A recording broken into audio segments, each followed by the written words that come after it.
जय हिंद दोस्तों, कैसे हैं आप लोग? बहुत ही अच्छे होंगे। तो आज मेरे क्या यूपी ट्रिपल एस पेट 2025 भूगोल सब्जेक्ट से प्रैक्टिस सेट 6, जो इसमें टॉपिक है मरुस्थल और शुष्क क्षेत्र। ठीक है, तो चलिए हम देखते हैं पहला क्वेश्चन क्या कह रहा है। तो हमारा पहला क्वेश्चन है, विश्व का सबसे बड़ा मरुस्थल कौन सा है? विश्व का सबसे बड़ा मरुस्थल कौन सा है? तो हमारा ऑप्शन है गोबी मरुस्थल, बी सहारा मरुस्थल, बी सी थार मरुस्थल और डी अटाकामा मरुस्थल। तो इसका राइट आंसर हो जाएगा बी सहारा मरुस्थल। विश्व का सबसे बड़ा मरुस्थल है सहारा मरुस्थल। ठीक है, इसका हम छोटा सा एक्सप्लेन भी देख सकते हैं। सहारा मरुस्थल अफ्रीका में स्थित है और यह क्षेत्र और दृष्टि में विश्व का सबसे बड़ा गर्म मरुस्थल है। ठीक है, सहारा मरुस्थल जो है अफ्रीका में है। ठीक है, ये ध्यान है कि सहारा मरुस्थल कहाँ है, तो ये अफ्रीका में है और विश्व का सबसे बड़ा मरुस्थल है। ठीक है, हम नेक्स्ट क्वेश्चन देखते हैं। भारत का सबसे बड़ा मरुस्थल कौन सा है? यहाँ भारत का पूछ दिया है और विश्व का था, ये भारत का पूछा है। भारत का सबसे बड़ा मरुस्थल कौन सा है? तो हमारा ऑप्शन है कच्छ का रण, बी थार मरुस्थल, सी चोलिस्तान और डी अरण्य प्रदेश। तो इसका राइट आंसर हो जाएगा बी थार मरुस्थल। यह थार मरुस्थल है, भारत का सबसे बड़ा मरुस्थल थार मरुस्थल है। ठीक है, इसका हम छोटा सा एक्सप्लेन देख सकते हैं। थार मरुस्थल भारत के राजस्थान राज्य में फैला हुआ है और यह देश का सबसे बड़ा मरुस्थल है। ठीक है, थार मरुस्थल जो है राजस्थान में है और यह देश का सबसे बड़ा मरुस्थल है, जिससे हमारा देश का, भारत देश का सबसे बड़ा मरुस्थल थार मरुस्थल है जो राजस्थान में है। अब नेक्स्ट क्वेश्चन देखते हैं। थार मरुस्थल का सबसे बड़ा भाग किस राज्य में स्थित है? थार मरुस्थल का सबसे बड़ा भाग किस राज्य में स्थित है? हमारा ऑप्शन है गुजरात, बी पंजाब, सी राजस्थान और डी हरियाणा। तो इसका राइट आंसर हो जाएगा सी राजस्थान। राजस्थान हो जाएगा इसका राइट आंसर। इसका हम एक्सप्लेन देख सकते हैं।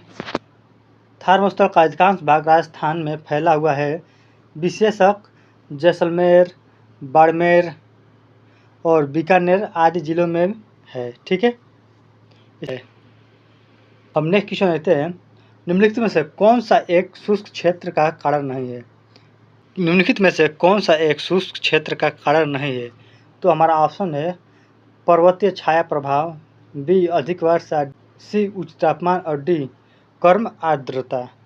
तो इसका राइट आंसर हो जाएगा बी अधिक वर्षा। अधिक वर्षा जो है शुष्क क्षेत्र का कारण नहीं है, क्योंकि अगर जहाँ वर्षा हो जाती है, ज़्यादा वर्षा होती है, वहाँ शुष्क बहुत ही कम होता है।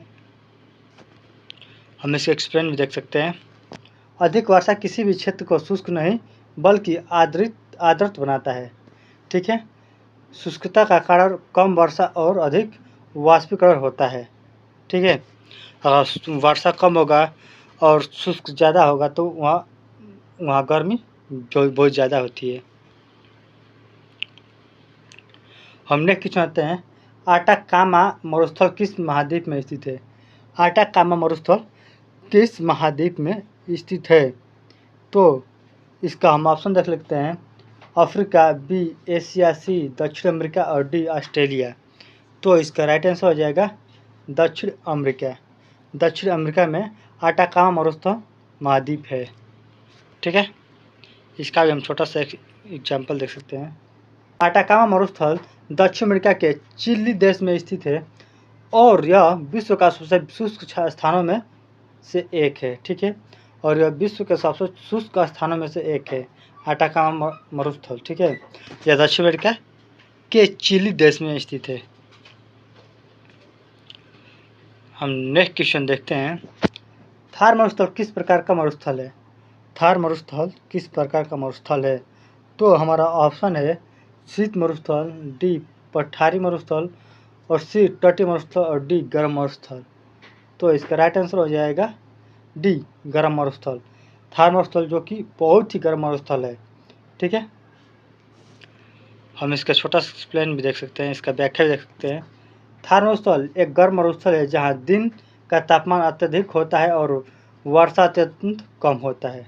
ठीक है, थार मरुस्थल में यहाँ दिन का तापमान बहुत गर्म होता है, क्योंकि यह रेतीला एरिया है, इसलिए गर्मी की वजह से यहाँ रेत बहुत ज़्यादा गर्म होते हैं, इसलिए यहाँ पे बहुत ज़्यादा गर्मी होती है और वर्षा भी बहुत कम होता है। ठीक है, इसलिए यह बहुत ही गर्म मरुस्थल है थार का मरुस्थल। हमने क्वेश्चन होता है, भारत मरुस्थलीकरण को रोकने हेतु कौन सी परियोजना चलाई गई है? भारत में मरुस्थलीकरण को रोकने के लिए कौन सी परियोजना चलाई गई है? तो हमारा ऑप्शन है नहर विकास परियोजना, मरुस्थल विकास कार्यक्रम, सी हरित क्रांति और डी जल जीवन मिशन। तो इसका राइट आंसर हो जाएगा बी, मरुस्थल विकास का कार्यक्रम। मरुस्थल विकास का कार्यक्रम यह परियोजना हमारे भारत में चलाई गई है मरुस्थलीकरण को रोकने के लिए। ठीक है, इसका हम छोटा सा एक्सप्लेन भी देख सकते हैं। मरुस्थल विकास कार्यक्रम डिजर्ट डेवलपमेंट प्रोग्राम का उद्देश्य मरुस्थली और अर्धशुष्क क्षेत्रों में भूमि क्षरण को रोकना है। ठीक है, हम नेक्स्ट क्वेश्चन देखते हैं, रेगिस्तान की हवाएं किसे कहा जाता है? तो हमारा ऑप्शन है समीर, बी लू, डी सी मानसून और डी झंझावात। तो इसका राइट आंसर हो जाएगा बी लू। लू को रेगिस्तान की हवाएं कहा जाता है। ठीक है, क्योंकि यह बहुत ही गर्म हवा होती है। हम इसका व्याख्या भी देख सकते हैं। लू गर्म और शुष्क हवाएं होती हैं जो गर्मियों में उत्तर भारत के मरुस्थल और शुष्क क्षेत्रों में चलती है। ठीक है, हम नेक्स्ट क्वेश्चन आते हैं, मरुस्थल की मिट्टी किस प्रकार की होती है? मरुस्थल की मिट्टी किस प्रकार की होती है? तो हमारा ऑप्शन है जलोढ़ मिट्टी, बी काली मिट्टी, सी लाल मिट्टी और डी बलुई मिट्टी। तो इसका राइट आंसर हो जाएगा डी बलुई मिट्टी। थार मरुस्थल की मिट्टी बलुई मिट्टी होती है। ठीक है, इसका हम छोटा सा व्याख्या देख सकते हैं। थार में मुख्यतः बलुई मिट्टी पाई जाती है जो जल धारण क्षमता में कमजोर होती है। ठीक है, हम नेक्स्ट क्वेश्चन देखते हैं, निम्न में से कौन सा शुष्क क्षेत्र में अनुकूलित पौधा है? निम्नलिखित में से कौन सा शुष्क क्षेत्र में अनुकूलित पौधा है? तो हमारा ऑप्शन है गुलाब, बी अमरूद, सी कैक्टस और डी आम। तो इसका राइट आंसर हो जाएगा सी कैक्टस। कैक्टस जो है शुष्क क्षेत्रों में अनुकूलित पौधा है। ठीक है, कैक्टस शुष्क क्षेत्रों में ही होता है। इसका हम छोटा सा व्याख्या भी देख सकते हैं। कैक्टस पौधा शुष्क क्षेत्रों में पाया जाता है जिसे पानी संचित करने की क्षमता होती है और यह पत्तियां कांटों में बदल जाती हैं।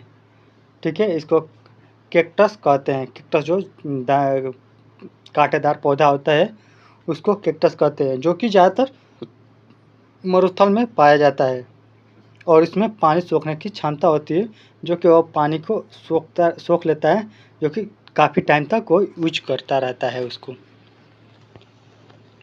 हम नेक्स्ट क्वेश्चन आते हैं, शुष्क जलवायु की विशेषता है। शुष्क जलवायु की विशेषता है तो हमारा ऑप्शन है अधिक वर्षा, बी कम तापमान, सी उच्च आर्द्रता और डी कम वर्षा। तो इसका राइट आंसर हो जाएगा कम वर्षा। डी इसका राइट आंसर हो जाएगा कम वर्षा। ठीक है, शुष्क जलवायु की विशेषता कम वर्षा है। हम इसका व्याख्या भी देख सकते हैं। शुष्क जलवायु क्षेत्रों में वर्षा बहुत कम होती है, प्रायः 250 मिमी से कम, जिससे मरुस्थलीय परिस्थितियाँ बनती है। ठीक है, कम वर्षा होने के कारण यहाँ मरुस्थलीय परिस्थिति बन जाती है, जिससे बहुत ही तापमान ज़्यादा हो जाता है और गर्मी भी बहुत ज़्यादा पड़ती है। हम नेक्स्ट क्वेश्चन आते हैं, किस क्षेत्र को श्वेत मरुस्थल कहा जाता है? किस क्षेत्र को श्वेत मरुस्थल कहा जाता है? तो हमारा ऑप्शन है थार, बी कच्छ का रोड, सी अटाकामा और डी नामीब। तो इसका राइट आंसर हो जाएगा बी कच्छ का रोड। कच्छ का रोड को श्वेत मरुस्थल कहा जाता है। ठीक है, इसका हम छोटा सा व्याख्या भी देख सकते हैं। गुजरात का कच्छ का रोड नामक के मैदानों वाला क्षेत्र है जो गर्मियों में सूखा और सफ़ेद दिखाई देता है, इसलिए इसे श्वेत मरुस्थल कहते हैं। ठीक है, हम नेक्स्ट क्वेश्चन देखते हैं, निम्न में से कौन सा मरुस्थल भारत में नहीं है? हम इसमें देखते हैं कौन सा मरुस्थल भारत में नहीं है। तो हमारा ऑप्शन है थार, बी कच्छ, डी गंगा मरुस्थल और डी चोलिस्तान। चोलिस्तान, तो इसका राइट आंसर हो जाएगा डी चोलिस्तान। चोलिस्तान जो मरुस्थल है यो इंडिया में नहीं है। थार का मरुस्थल भी इंडिया में है, कच्छ का मरुस्थल भी इंडिया में, गंगा मरुस्थल भी इंडिया में ही है। चोलिस्तान जो मरुस्थल है वो इंडिया में नहीं है, यह पाकिस्तान में है। ठीक है, हम इसका छोटा सा व्याख्या भी देख सकते हैं। चोलिस्तान मरुस्थल पाकिस्तान में स्थित है। यह थार मरुस्थल का ही विस्तार है, लेकिन भारत में नहीं है। ठीक है, चोलिस्तान जो है थार मरुस्थल का ही भाग है। जैसे थार मरुस्थल जाता है वैसे ही बहुत दूर तक थार मरुस्थल फैला है, लेकिन यह पाकिस्तान में भी फैला हुआ है। लेकिन वह पाकिस्तान दूसरा देश हो गया है, इसलिए यह पाकिस्तान में गिना जाता है, इसलिए इसको चोलिस्तान भी कहा जाता है। हमारे यहाँ थार मरुस्थल कहते हैं, लेकिन उसको चोलिस्तान मरुस्थल कहा जाता है पाकिस्तान में। हम नेक्स्ट क्वेश्चन आते हैं, थार मरुस्थल का विस्तार किस देश तक फैला है? थार मरुस्थल का विस्तार किस देश तक फैला है अगर ये पूछ दे तो हमारा ऑप्शन है नेपाल, बी भूटान और सी पाकिस्तान और डी बांग्लादेश। तो इसका राइट आंसर हो जाएगा सी पाकिस्तान तक। हमने अभी ऊपर पढ़ा है कि थार मरुस्थल ही पाकिस्तान तक फैला है, जिसका नाम है चोलिस्तान। तो ये पूछ रहा है थार मरुस्थल किस देश तक फैला है, तो यह पाकिस्तान तक फैला है। हम इसका छोटा सा व्याख्या देख सकते हैं। थार मरुस्थल का पश्चिमी भाग पाकिस्तान में भी फैला हुआ है, इसे चोलिस्तान कहा जाता है। हम नेक्स्ट क्वेश्चन देखते हैं, मरुस्थलों में दिन और रात का तापमान अंतर अधिक है क्योंकि? मरुस्थलों में दिन और रात का तापमान में अंतर अधिक होता है, क्यों होता है ये पूछ रहा है। तो बादल अधिक होते हैं, और बी रेत उष्मा नहीं सीखती, और सी आर्द्रता अधिक होती है, और डी रेत दिन में गर्म और रात में ठंडा होती है। तो इसका राइट आंसर हो गया डी। इसका राइट आंसर होगा डी, रेत दिन में गर्म और रात में ठंडा हो जाती है, इसलिए इसका तापमान में अधिक अंतर आता है, क्योंकि दिन में बहुत गर्म होती है, तापमान बहुत अधिक होता है, और रात में धीरे धीरे ठंडा हो जाता है, तो इसका तापमान कम हो जाता है। ठीक है, हम नेक्स्ट क्वेश्चन आते हैं, हम इसका छोटा सा व्याख्या देख सकते हैं। रेत उष्मा को तेजी से अवशोषित और छोड़ती है। रेत दिन में तापमान बहुत बढ़ता है और रात में तेजी से घटता है। ठीक है, इसलिए उसका तापमान बदलता है बहुत ज़्यादा। हम नेक्स्ट चाहते हैं, मरुस्थल में जल का संचय किस प्रकार संभव है? मरुस्थल में जल का संचय किस प्रकार संभव है? तो हमारा ऑप्शन है समुद्री जल, और बी बांध निर्माण, और सी जल संधारण और वर्षा जल संग्रहण, और डी तालाबों में नहरों से जल। ठीक है, तालाबों में नहरों से जल। तो इसका राइट आंसर हो जाएगा सी जल संधारण और वर्षा जल संग्रहण। ठीक है, अगर हम जल संधारण करेंगे और वर्षा जल को संग्रहण करेंगे तो मरुस्थलों में जल का संचयन संभव है। ठीक है, इसका हम छोटा सा व्याख्या देख सकते हैं। मरुस्थलों में वर्षा कम होता है, इसलिए उपलब्ध जल को संग्रहित करना और भूमिगत जल स्तर बढ़ाना अत्यंत आवश्यक होता है। ठीक है, हम नेक्स्ट क्वेश्चन आते हैं, नाबी मरुस्थल कहाँ स्थित है? नाबी मरुस्थल कहाँ स्थित है? तो ऑप्शन है चीन, बी मंगोलिया, और बी नामीबिया अफ्रीका, और सी ऑस्ट्रेलिया। तो इसका राइट आंसर हो जाएगा सी नामीबिया अफ्रीका। नामीबिया अफ्रीका में नाबी मरुस्थल स्थित है। इसका हम छोटा सा व्याख्या देख सकते हैं। नाबी मरुस्थल दक्षिणी अफ्रीका में के नामीबिया देश में स्थित है। यह विश्व का सबसे प्राचीन मरुस्थल में से एक है। ठीक है, नाबी मरुस्थल विश्व के प्राचीन मरुस्थल में से एक है।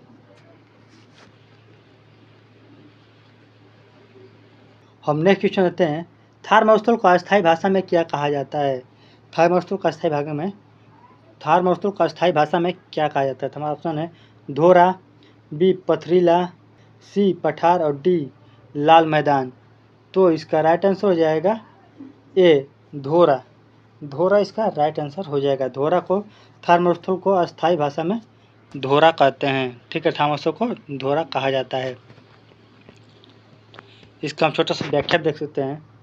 थर्मोस्थल में रेत के टीलों को धोरा कहा जाता है जो हवा के कारण स्थान बदलते रहते हैं। ठीक है, हम नेक्स्ट क्वेश्चन लेते हैं। मरुस्थलीकरण से तात्पर्य है। मरुस्थलीकरण से क्या तात्पर्य है? तो हमारा ऑप्शन है कृषि का विस्तार, बी जंगल का विकास, सी उपजाऊ भूमि का मरुस्थल में बदल जाना और डी जल प्रबंध।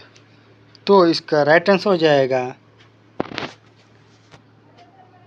सी उपजाऊ भूमि का मरुस्थल में बदल जाना। उपजाऊ भूमि जो कि मरुस्थल में बदल जाता है, मरुस्थलीकरण का यही तात्पर्य होता है। ठीक है,